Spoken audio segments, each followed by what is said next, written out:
era un factor importante para preservar la vida del hombre. En consecuencia,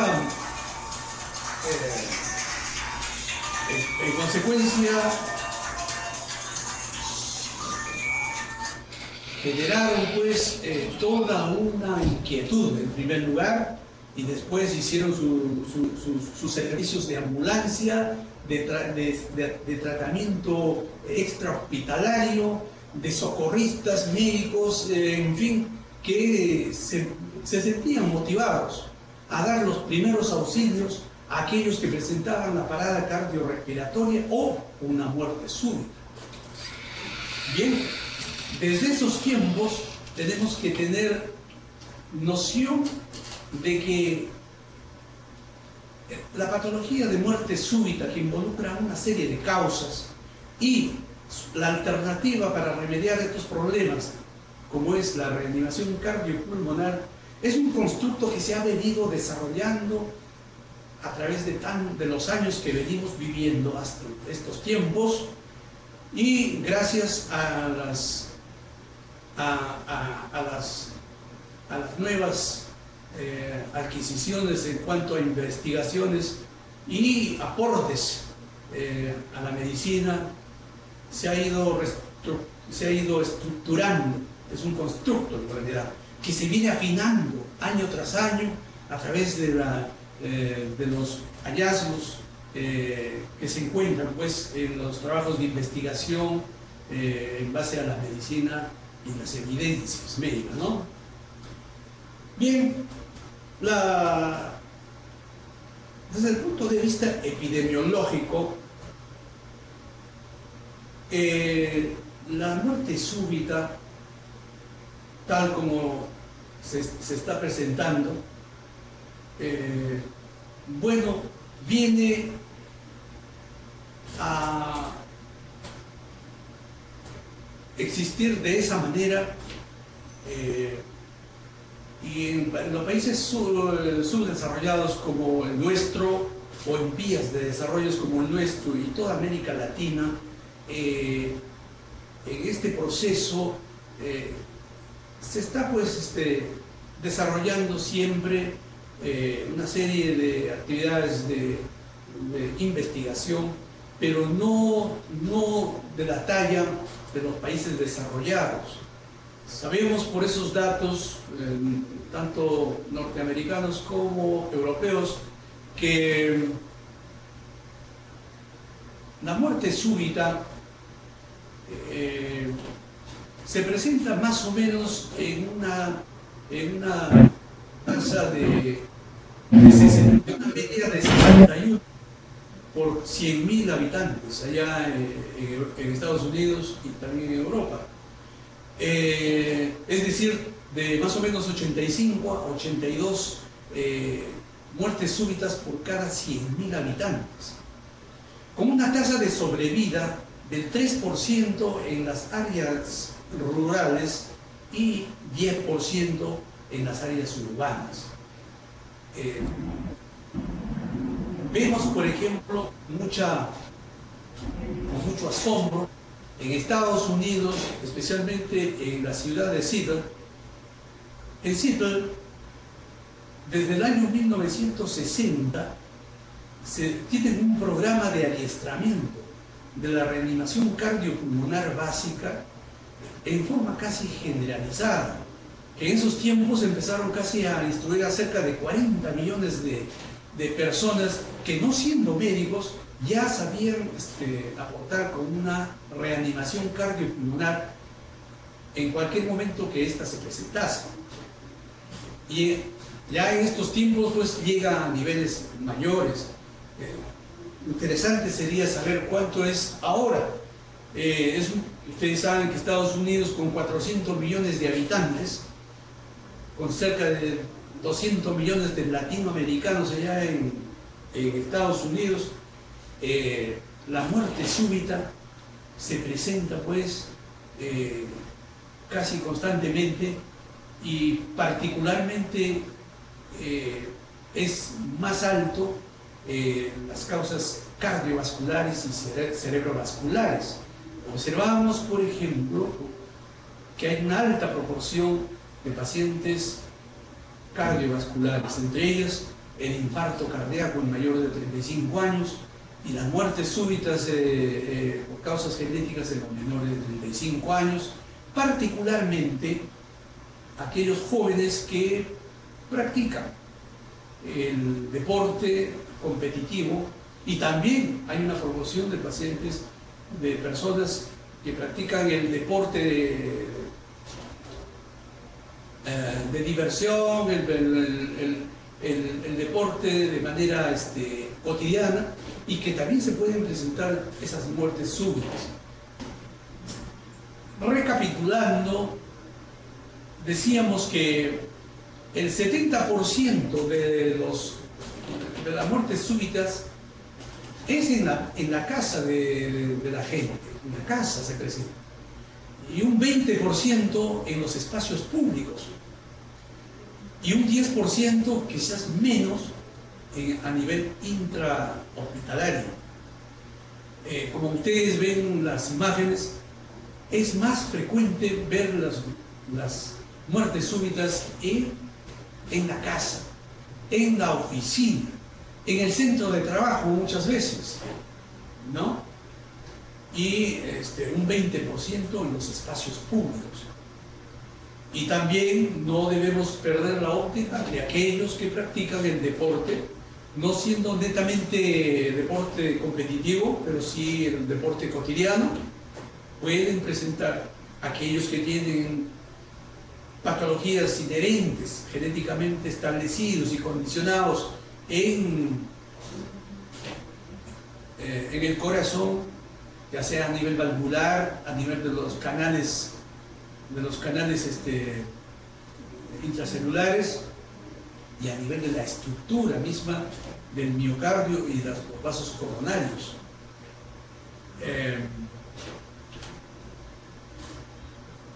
Y también se ha observado con alto impacto en el deporte de muchos deportistas que, no obstante ser vigilados médicamente, controlados médicamente, presentan su colapso, porque hay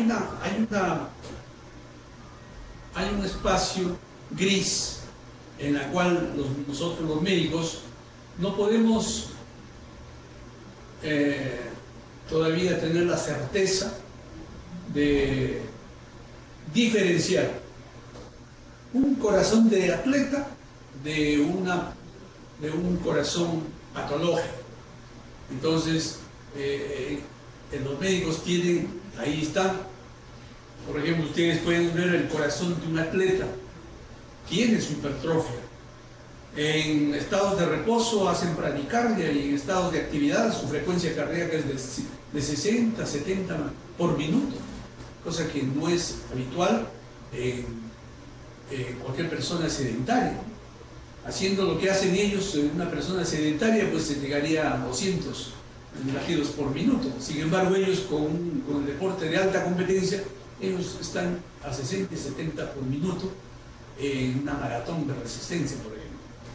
Entonces, ese corazón de atleta y una cardiomiopatía tiene un espacio gris, un área gris, en la cual la medicina no puede tener la certeza completa de diferenciar una cardiomiopatía dilatada o hipertrófica de un corazón de atleta.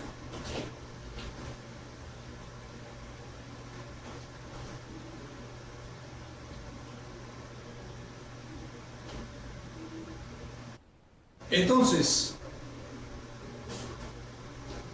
con estas características, se ha observado que el 90% de pacientes se presentan en la forma de taquicardia ventricular y fibrilación ventricular, lo que lleva al médico o al personal de la emergencia local a proveerse del instrumento importante, cual es desfibrilador.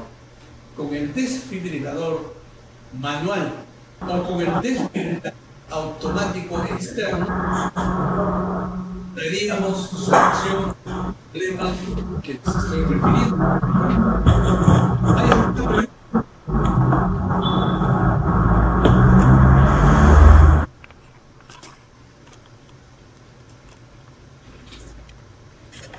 Continuamos entonces.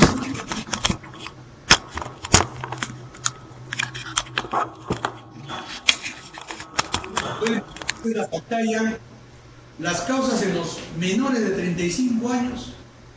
Mire, la miocardiopatía hipertrófica ocupa el 36%. Las anomalías coronarias congénitas, el 19%. La hipertrofia idiopática ventricular, el 10%. La ruptura de aorta, la estenosis aórtica ya está en menor proporción, así como las patologías a nivel de la coronaria descendente, en los menores de 35 años. En cambio, en los mayores de 35 años, está en la cabeza el 85% las aterosclerosis coronarias, que condicionan pues, los infartos cardíacos en todas sus variedades, y que muchas de ellas llegan a la muerte súbita. También tenemos la enfermedad valvular en un 7%, las enfermedades no cardíacas en un 3%, las arritmias 3% y las miocardiopatías hipertróficas, pero ya de un patrón de fondo genético en el 2%.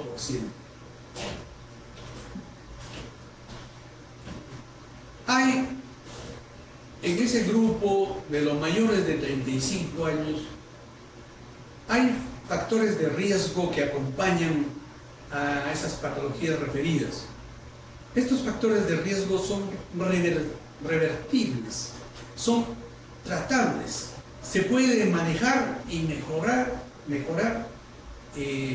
prevenir, y dentro de los programas de promoción y prevención, tratar de disminuir en forma preventiva las muertes súbitas.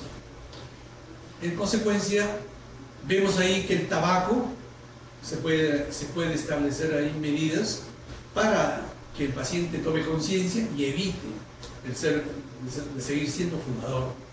Las drogas, muchas que son muchas, pero las que ocupan un lugar importante son la cocaína.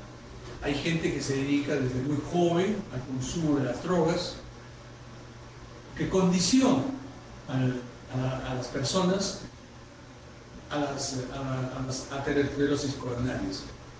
Pero también dentro de las drogas tenemos que considerar a las drogas medicamentosas. El uso de los beta bloqueadores, de los calcio antagonistas, también puede haber intoxicación de ellas si hay un mal uso. De manera que los pacientes llegan en muerte súbita al hospital y uno se da cuenta que la causa es una intoxicación por beta bloqueadores o calcio antagonistas u otros, y que generan un bajo gasto cardíaco. Las hipertensiones, por ejemplo, esas ya hay un programa en la cual de control de la hipertensión.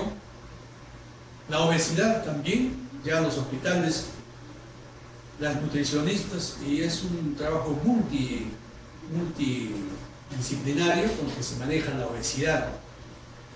Las dislipidemias, igualmente, la diabetes se puede controlar, y particularmente el sedentarismo. El sedentarismo en la cual estamos siempre en el riesgo de caer en el sedentarismo, que condiciona, ¿no?, así como las otras anteriores, a las miocardiopatías, y con ello pues a la muerte súbita. En la Argentina dice que son casi 5 infartos por hora que se presentan en estos tiempos. Se demora unas 6 horas en acudir a la guardia ante los primeros síntomas, imagínense. Entonces, en Europa todavía hay un lapso de espera del apoyo de los servicios de emergencia médica local al llamado de más o menos 7 a 13 minutos. Acá en el Perú no se tiene esas cifras, que si lo tuviéramos seguramente nos escandalizamos. Si nosotros hacemos la reanimación cardiopulmonar después del llamado a los servicios de emergencia médicas locales, seguramente vamos a vernos en las sorpresas de tener este apoyo en más tiempo, por múltiples razones. A nivel urbano, por la congestión vehicular, y a nivel rural, por el problema de la distancia y la falta de la comunicación. Cosas que en estos tiempos, poco a poco, se viene paliando gracias a los avances de la tecnología con el cual hoy día nos estamos comunicando. Por ejemplo, como les vuelvo a repetir, dentro de todas las causas que con más frecuencia generan pues las muertes súbitas, tenemos la miocardiopatía hipertrófica, la displasia ritmogénica del ventrículo derecho, que es una patología genética y que el miocardio progresivamente va muriendo y se va reemplazando por tejido graso y tejido fibrograso. Eso ya está mediado por factores genéticos. El síndrome del QT largo, una de las alteraciones más frecuentes que afectan a uno de cada 5.000 personas, es la responsable de la muerte repentina de muchos jóvenes en aparente buen estado de salud por patología de los canales por donde circulan pues el sodio, el potasio, el calcio. La taquicardia ventricular polimórfica catecolaminérgica, por ejemplo, eso se ve allá, hay 1 o 2 casos en Europa, en Inglaterra particularmente, de jóvenes que tienen que tomar una medicación programada para que cualquier emoción les puede provocar una muerte súbita. Hay niños, hay jóvenes, adolescentes, incluso que han llegado hasta los 20, 21 años, ¿no?, que han tenido ya 4 o 5 muertes súbitas y que han sido revertidas allá en Europa. ¿Cómo será acá en el Perú? Seguramente se mueren.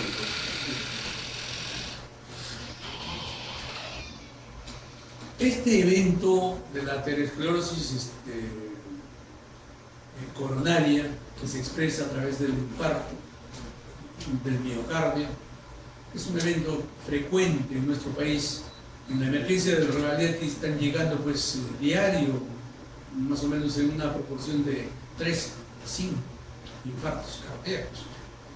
Ya no podemos imaginar que cardiología tiene una alta labor frente a ello y debemos tener en los servicios de angioplastía y cateterismo siempre pues, disponibles para que atiendan esta demanda, que muchas veces por falta de recursos no se hace, entonces se tiene que transferir a INCOR.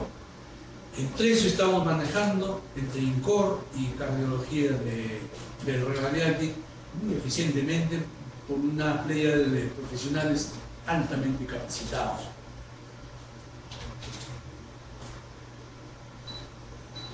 Como les decía, del 56 al 81 casos de muerte súbita por 100.000 habitantes, con una media de 62 en USA y en Inglaterra.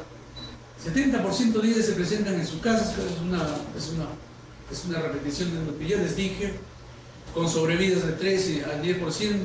En Latinoamérica no tenemos datos precisos. En el deporte se presenta, pero en mínima cantidad. Sin embargo, por la importancia de los atletas que son conocidos, queridos, qué sé yo, es de alto impacto. Un paro cardíaco, una muerte súbita en el estadio, en la maratón o en una competencia atlética, indudablemente es de alto impacto. Es tanto de alto impacto que es estremecedor para la gente que observa que sus ídolos, caramba, pudieran caer colapsados. Y entonces, dentro de las causas en el deporte tenemos en primer lugar, mire, la miocardiopatía hipertrófica, las anomalías coronarias y la hipertrofia ventricular izquierda, a pesar de que estos atletas están en constante evaluación y control.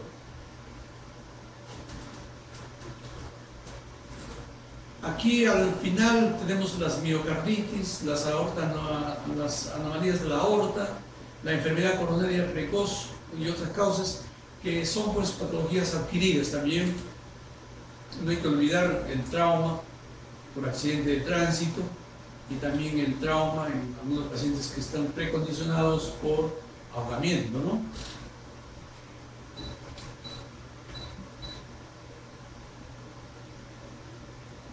Esta era la imagen para poder expresar la enorme dificultad que se tiene para los médicos del deporte en diferenciar la zona gris, el área gris, en donde no se puede poner un punto de diferencia y diferenciar al corazón del atleta respecto a una cardiomiopatía.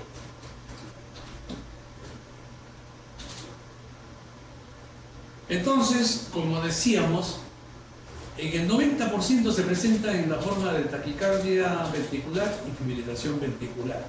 No hay que olvidar que un 10% se presentan en la forma de asistolia y actividad eléctrica sin pulso. La actividad eléctrica sin pulso, para mis estimados colegas médicos del interior del país, muy conocido por ustedes, se deben que no hay que olvidar, a las 5 H's y a las 5 T's.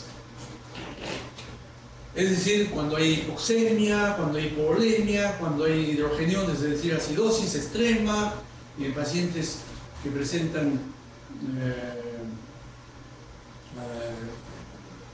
pacientes con problemas de hipocalemia, hipercalemia, hipomagnesemia, qué sé yo, que haya pues eventos de actividad eléctrica sin pulso y asistolia, ¿no?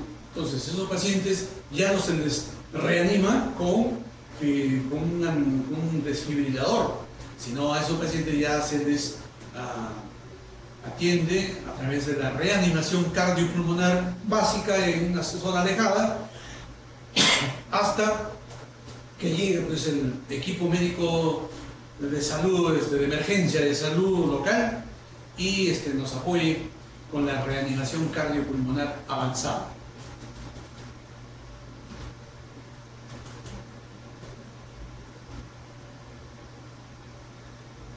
La muerte súbita cardíaca, como ustedes pueden ver, el infarto del miocardio, las miocardiopatías de bajo gasto cardíaco, la ruptura cardíaca, como un evento pues extremo, o una disección de la aorta, ¿no? O una disección de la arteria coronaria. Eventos que son tan severos y que generan pues muerte súbita. Entonces, ante esas circunstancias, cuando la víctima se encuentra en una zona pública o en su casa, tiene que pasar una serie el tiempo es importante, el tiempo es vital.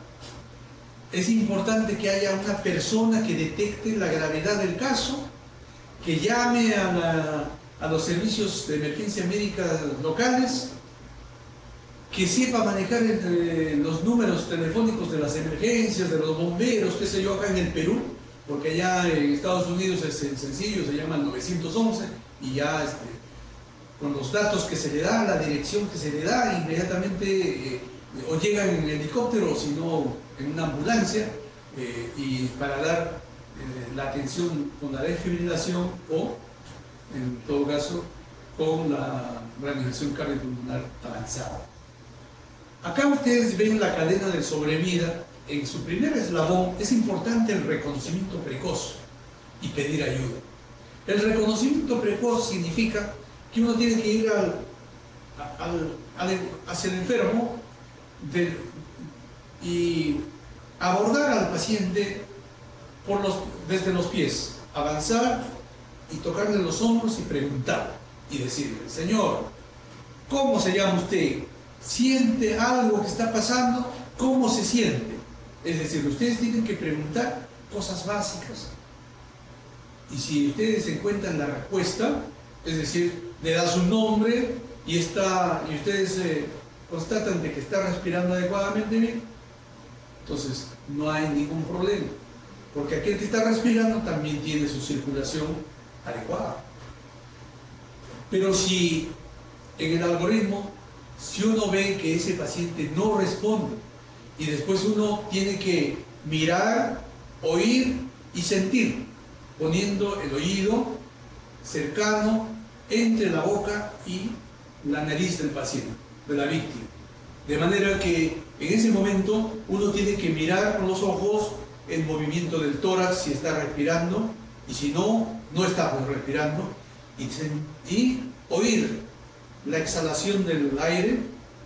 Si no la hay, no está respirando y no siente el pequeño calor que da la exhalación.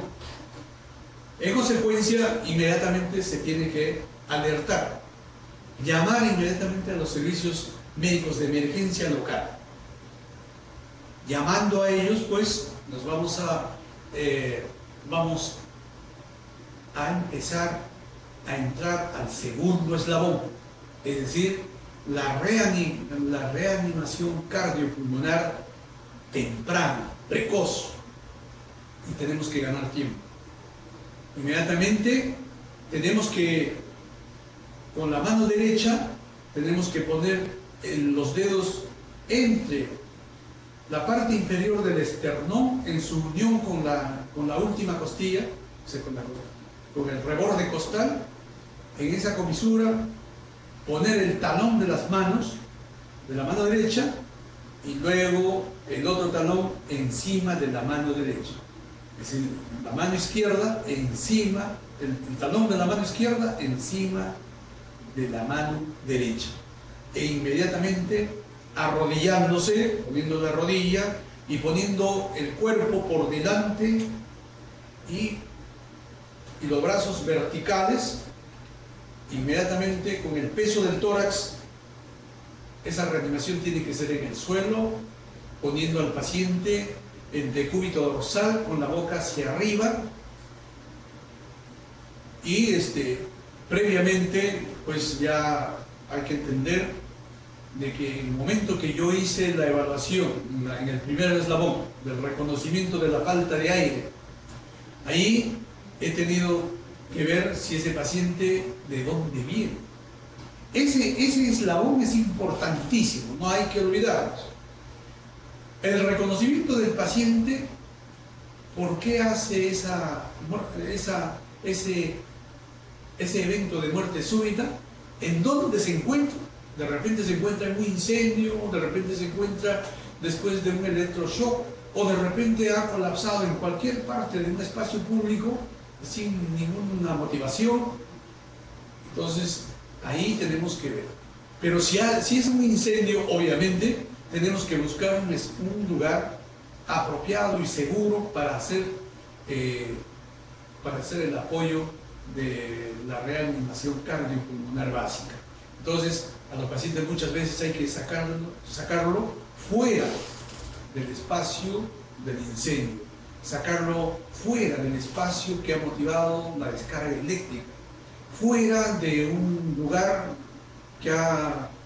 donde ha sobrevenido el trauma, por ejemplo, fuera de ese lugar.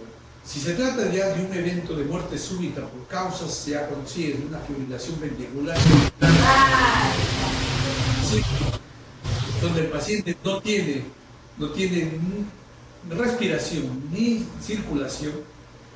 Ya hemos llamado al servicio médico de emergencia.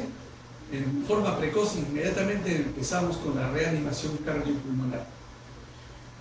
La reanimación cardiopulmonar, como les digo, es poniendo el talón de la mano en la parte inferior del manubrio del esternón, en la mitad inferior del manubrio del esternón, en su unión con el reborde costal izquierdo. Ahí va el talón de la mano derecha y sobre ella el talón de la mano izquierda, y se ponen los brazos en vertical y el peso del tórax por delante y generando el peso para poder hacer la reanimación cardiopulmonar.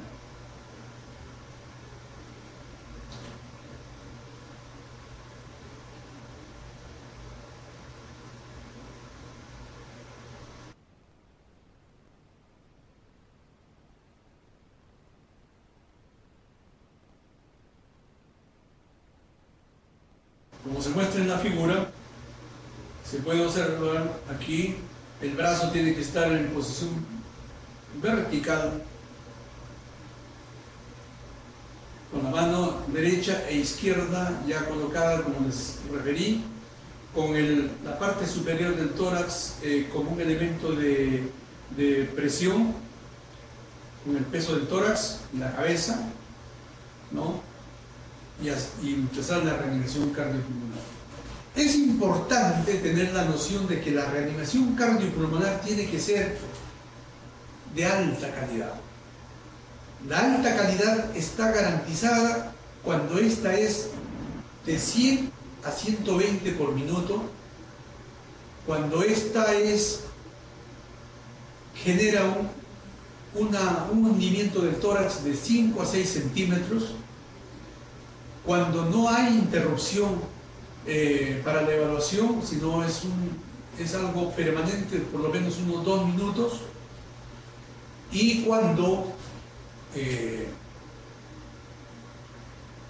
cuando se garantiza el permitir que el tórax también se expanda para que el corazón se llene.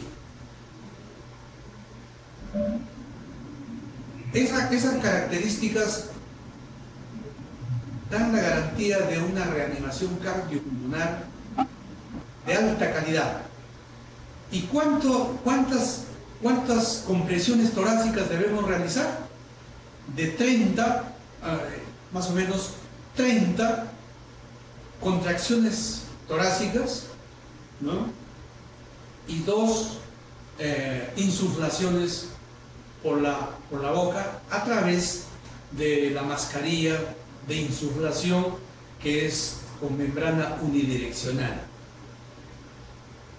En esas condiciones, 5 ciclos de 30 compresiones torácicas que se hacen en 2 minutos, luego al paciente se le evalúa, se ve si tiene ya latido cardíaco y se ve si está respirando. Si no es así, se reinicia otros 5 ciclos, 2 minutos de 30 compresiones y 2 insuflaciones por la boca. Entonces, es importante tener la vía aérea permeable, es la A, o el número 1 como está en la figura, la vía aérea permeable. Y tener la vía aérea permeable significa que hemos barrido toda secreción, todo contenido alimenticio de la cavidad oral. Y además hemos escuchado, hemos visto el movimiento del tórax y hemos sentido la humedad de la respiración, si es que hay. Y si es que no hay tales cosas, es porque el paciente no respira. Y si en esos casos este paciente es, por decirlo así, que tú lo has encontrado en la puerta de un restaurante o dentro de un restaurante, hay que imaginar que este paciente probablemente ha hecho, ¿no?, un atragantamiento. Y si fuera sin un atragantamiento, ya ustedes deben saber que es necesario hacerle la maniobra de Hemlich. Ustedes ya se acuerdan. La maniobra de Hemlich es pues un procedimiento en el cual hay que hacerlo técnicamente bien. Hay que ponerse en una posición adecuada respecto a la víctima. La víctima todavía, si no se ha desmayado y está parado ahí todo mareado, ya pálido, sudoroso, y que no puede botar el contenido del atragantamiento, entonces inmediatamente uno se para por detrás y pone uno las piernas entre las piernas del paciente, de la víctima. Inmediatamente se pone la mano, el puño de la mano en el epigastrio, o sea, a unos 4 centímetros o 4 dedos por encima del ombligo, y con la otra mano se aprieta. Se empieza el ciclo de compresión.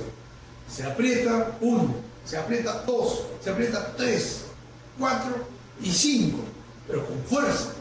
De manera que el paciente ya desfalleciente, de pronto, bota, expulsa el trozo de carne o el trozo de, qué sé yo, de algún fruto o de alguna de algún contenido alimenticio. Y el paciente progresivamente empieza a calmarse y a sentirse mejor. Muchos de ustedes habrán tenido esa experiencia y lo que les estoy diciendo es así. Otros están conscientes, están atragantados. Por ejemplo, he visto el caso de 2 médicos acá en el hospital cuando estaban atragantados. ¿Qué cosa hicieron ellos? Se pusieron agarraron una silla, pusieron una almohada y ¡pum!, empezaron a golpearse no, sino a comprimirse el epigastrio, hasta que de pronto automáticamente se exhala el trozo de carne.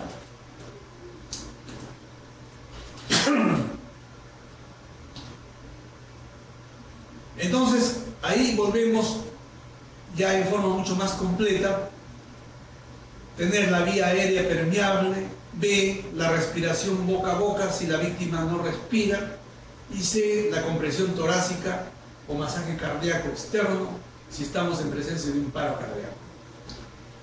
La posición del tórax, ¿no?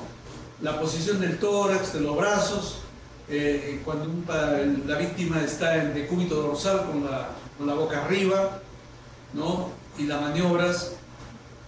Ahí en el recuadro ustedes pueden observar cómo se pone la mano, cómo se localiza la mitad inferior del esternón y el reborde costal, y cómo se hace la reanimación cardiopulmonar.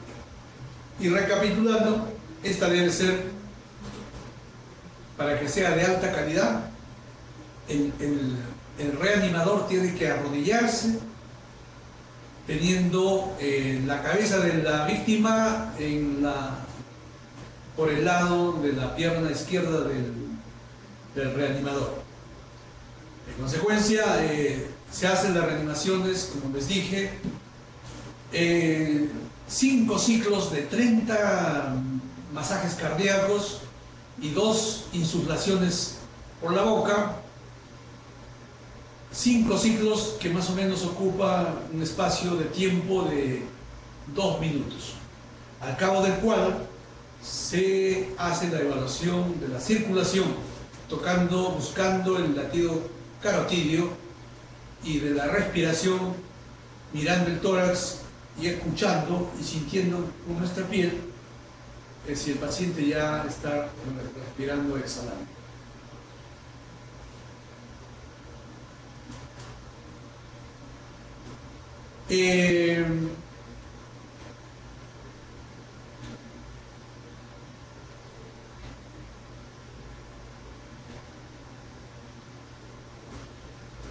Viendo la cadena de sobrevida o de sobrevivencia, la cadena de sobrevivencia, la segunda cadena está en la reanimación cardiopulmonar precoz. Si han pasado, ahora tenemos que abordar los espacios del tiempo. Se dice que cuando un paciente hace muerte súbita, tiene 4 minutos de tiempo para asistir a este paciente, al cabo del cual, ya después de los 4 minutos, sin asistencia del reanimador, el pronóstico es malo. Dentro de los 4 minutos nosotros tenemos que hacer la reanimación cardiopulmonar de alta calidad. Pero esto considerando una serie de aspectos, ustedes deben darse cuenta. En nuestro país no hay políticas públicas en donde pues, se masifique, ¿no?, la instrucción de la reanimación cardiopulmonar. Los hospitales, tanto de públicos de la seguridad social como los privados, sus campañas de reanimación cardiopulmonar básica son muy limitados y no satisfacen toda la demanda del país. Qué maravilloso sería que todas las personas, no siendo médicos, no es necesario ser médicos, para aprender la reanimación cardiopulmonar básica. Que toda la gente, tanto a nivel rural como a nivel urbano, supieran la reanimación cardiopulmonar básica. Y llamar precisamente a los servicios de emergencias médicas locales, tener ahí en su billetera, por ejemplo, el número del teléfono del bombero, de la emergencia local, qué sé yo, tener a la gente preparada, le daría un plus extraordinario a nuestra sociedad para revertir esta demanda de muertes súbitas que muchas veces por el tiempo, muchas de ellas se tornan irreversibles. Entonces, también tenemos una serie de dificultades en lo que se refiere a la comunicación y los servicios de emergencia. Muchas veces no tienen las ambulancias para prestar los servicios al llamado inmediato de estos casos. Somos un país en vías de desarrollo que poco a poco viene agarrando y tomando, digamos, por las astas los problemas de nuestro país. No hay que perder las esperanzas, obviamente. La tarea de este curso de telemedicina tiene ese objetivo: hacer de ustedes personajes que generen programas de capacitación en forma particular, en forma colectiva, en forma organizada. Tenemos asociaciones, instituciones públicas, tenemos aeropuertos. Jauja ya tiene su aeropuerto, Puno tiene su aeropuerto. En Cerro de Pasco, por ejemplo, no sé si el terminal terrestre tendrá su desfibrilador automático externo, no sé si los terminales terrestres tendrán esos elementos con gente adiestrada las 24 horas para dar atención de esos requerimientos de muerte súbita. Ojalá que hubiera. Sería maravilloso que todas estas instituciones lo tuvieran, que la Federación Peruana de Fútbol lo tuviera, que las federaciones de atletismo lo tuvieran, de manera que cualquier persona, no necesariamente sea un personal sanitario o un socorrista, no, cualquier persona que supiera utilizar esta cadena de sobrevivencia sería maravilloso. Estamos en proceso, no hay que perder las esperanzas, hay que desarrollar esas cadenas, esos eslabones de valor de esta cadena de sobrevivencia. En este tercer eslabón ustedes van a ver la víctima con la desfibrilación precoz. Esto sucede cuando el servicio médico de emergencia local, atendiendo a la llamada, ya llegó e inmediatamente activa el desfibrilador automático de emergencia, más la reanimación cardiopulmonar, que puede ser por una persona o por 2 personas, ¿no? permite dar asistencia a estos requerimientos. Evidentemente, cuando llega el servicio médico de emergencia, ya uno pierde el liderazgo. Asume el liderazgo el servicio médico de emergencia local. Ahí el médico con la enfermera, que seguramente con el técnico van a activar, van a poner los parches del desfibrilador en la parte derecha del tórax y el otro parche en la parte izquierda del tórax. De manera que una vez que prende el desfibrilador automático, el desfibrilador automático hace la lectura y manifiesta. Expresamente dice qué característica de arritmia es. Y expresa fibrilación ventricular. Y ante esta situación vamos a desfibrilar eso, ¿no? Y hace la primera descarga e informa. Una vez que ya hizo la desfibrilación, anuncia y dice, ¿no? Puede reiniciar la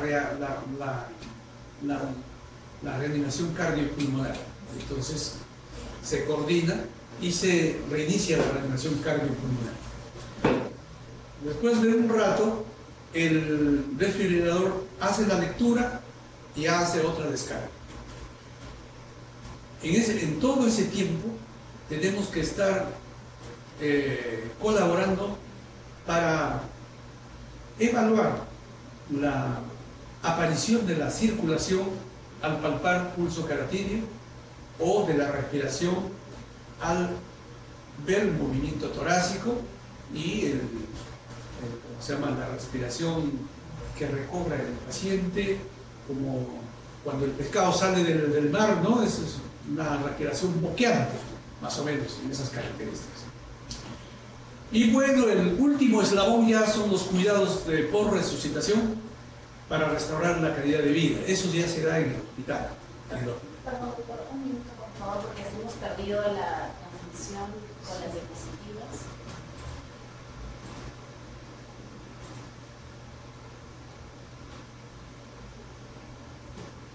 Estimados participantes, unos minutos, por favor, para proyectar la imagen.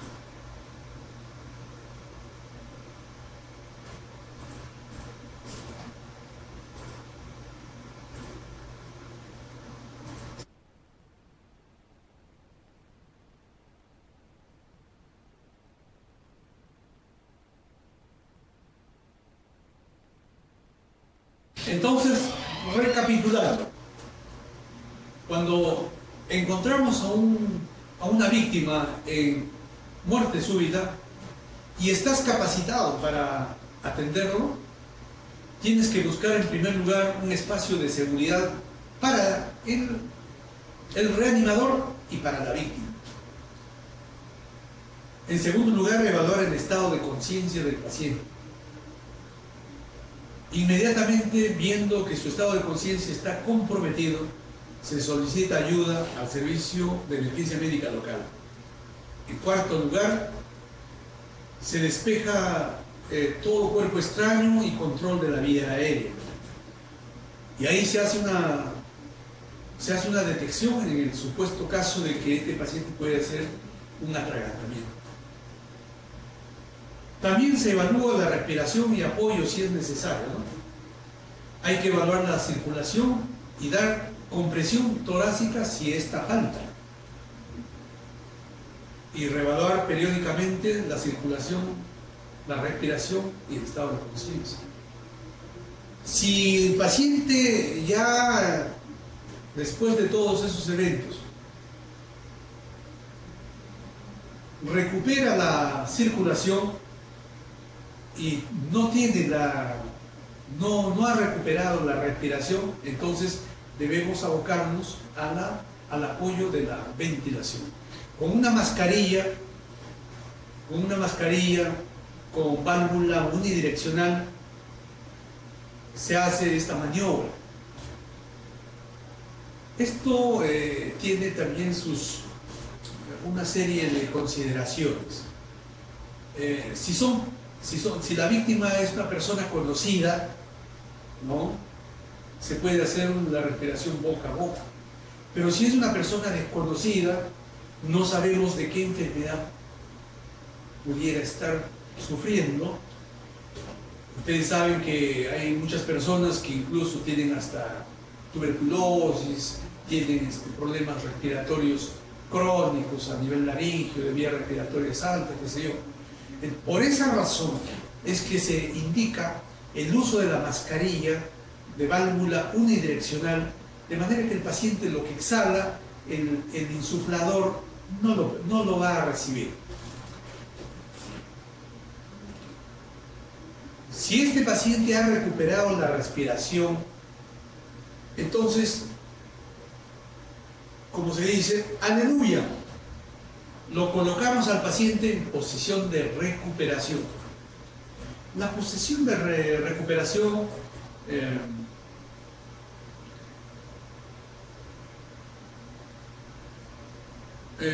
las imágenes que tenemos acá, espero tenerlo.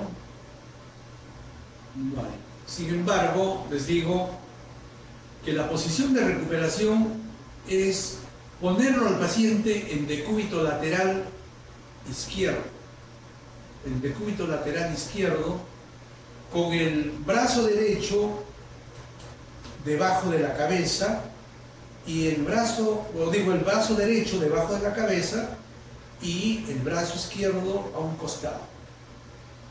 Si la víctima vomita o no tiene algún contenido alimenticio que exhalar o vomitar, esto no le genere una aspiración.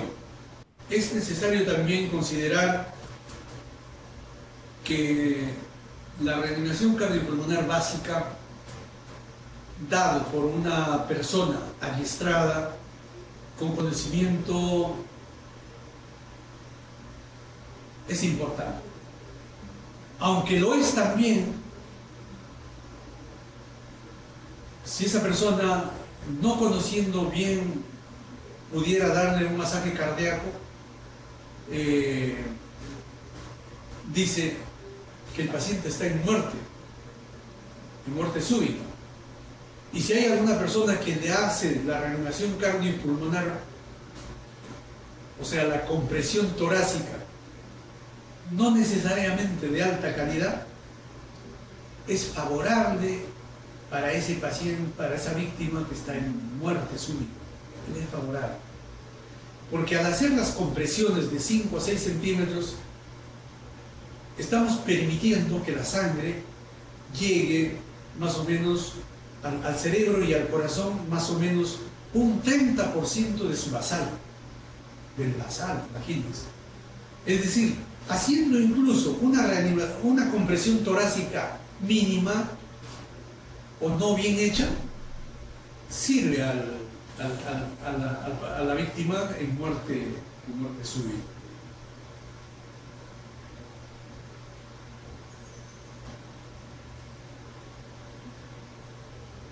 No hay que olvidar que no todas las muertes súbitas se presentan por desfibrilación. También se presentan en asistolia, ¿no? Un 10% dice que se presentan en asistolia o en actividad eléctrica sin pulso. Generalmente aquellos pacientes o aquellas víctimas que pudieran estar experimentando una de las 5 H's o una de las 5 T's. Es decir, si vemos las H's en la parte inferior, por ejemplo, por hipovolemia, ¿no? A estos pacientes hay que darle líquido y también hay que hacerle reanimación cardiopulmonar. O los pacientes con hipoxemia, son pacientes que están con una saturación por debajo de 60 y con una PO2 por debajo de, ¿no? En este caso de 80. que esté más o menos por debajo de 50, ¿no? Para hacer un paro cardiorrespiratorio. La hipercalcemia y la hipocalcemia, ¿no? Digo, la hipercalemia y la hipocalemia y la hiponatremia, ¿no? Esas son las 5 H's. O las 5 T's. Las 5 T's no hay que olvidarse. Primero, el taponamiento cardíaco. Segundo, las trombosis coronarias, o sea, los infartos. Tercero, las tensiones por neumotórax. Cuarto, ¿no? las tromboembolias pulmonares. Y por último tenemos pues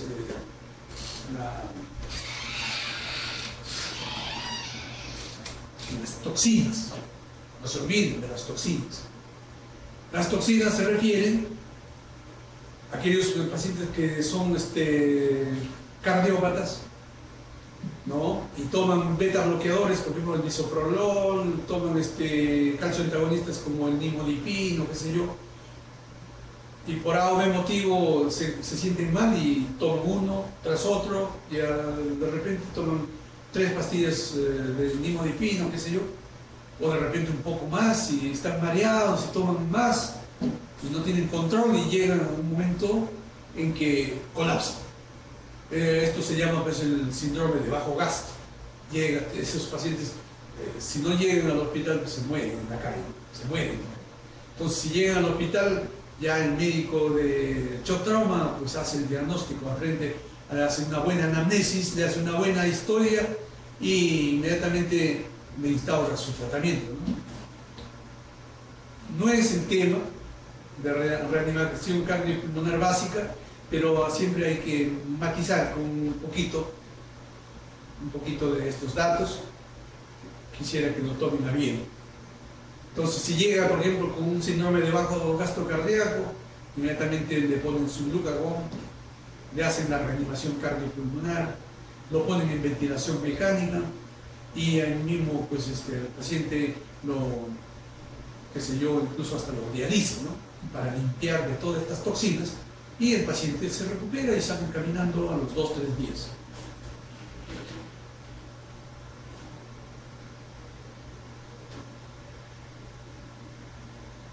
Es decir, el objetivo de todo esto, de la reanimación cardiopulmonar básica, es de que el paciente vuelva a su ritmo sinusal, vuelva a respirar mejor y se vuelva una persona normal, prescindiendo de todo soporte. Y esto se hace cumpliendo adecuadamente la cadena de sobrevivencia. El tema de esta reunión ha sido hasta aquí. Reanimación cardiopulmonar básica. Se pueden hablar muchas cosas respecto a los problemas que tiene nuestro país, pero es necesario que lo asumamos profesionalmente nosotros, pero sí que tomemos como responsabilidad de que seamos paladines, de que seamos líderes en cada lugar de nuestra patria, para que ustedes también hagan sus cursos de reanimación cardiopulmonar básica con las comunidades, con las asociaciones, con los centros culturales, con las asociaciones de madres, de familia, con las comunidades campesinas. Generar en todas las personas, ¿no?, la motivación de ser un factor importante en nuestro país para poder en conjunto resolver este problema de las muertes súbitas, de las paradas cardíacas por múltiples razones, ¿no? Y asistir a esas personas con necesidad de asistencia, ¿no? Y con conocimiento de causa. Lo más importante, que no es necesario ser médico para atender a estos pacientes. Toda persona que tiene su adiestramiento debe atender, puede atender, y de acuerdo a las leyes de nuestro país, nadie está impedido de dar atención a los pacientes en necesidad de atención.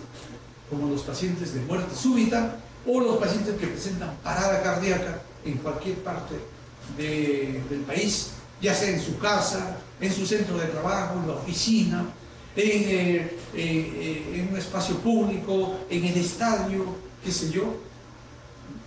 Es necesario que existan estas personas adiestradas, que son los factores de valor de nuestra sociedad, para revertir este problema. Es necesario que el reanimador sepa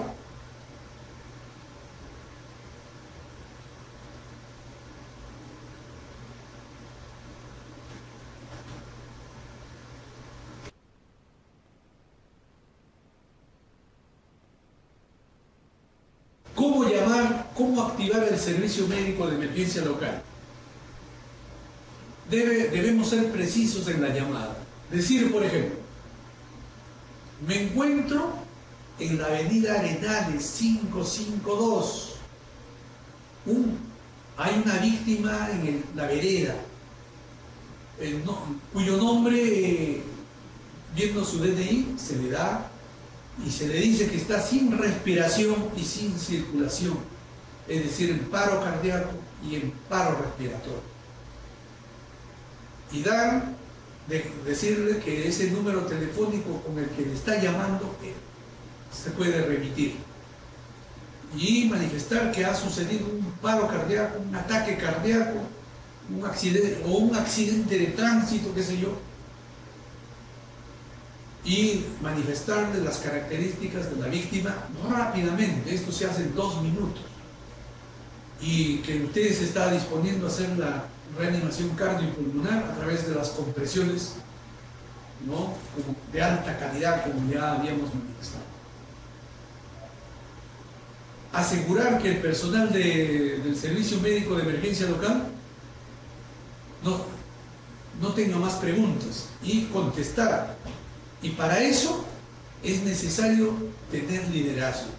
Si uno está haciendo la reanimación cardiopulmonar, ordenar al que está apoyando, decirle: tú, con tu celular, llama al servicio médico de emergencia local, es decir, a nuestro centro médico, número tanto, ¿no? Porque la persona adiestrada sabe el número del bombero, sabe el número de la emergencia, sabe el número de los socorristas, ¿no?, de su zona. Llamar a eso. En Estados Unidos se llama el 911, porque acá en el Perú se llama el 116, y en tu zona local ya debes saber tú, ahí en tu billetera, o si no en tu celular ya debes tener el número del bombero, del servicio de la posta médica o del centro de salud.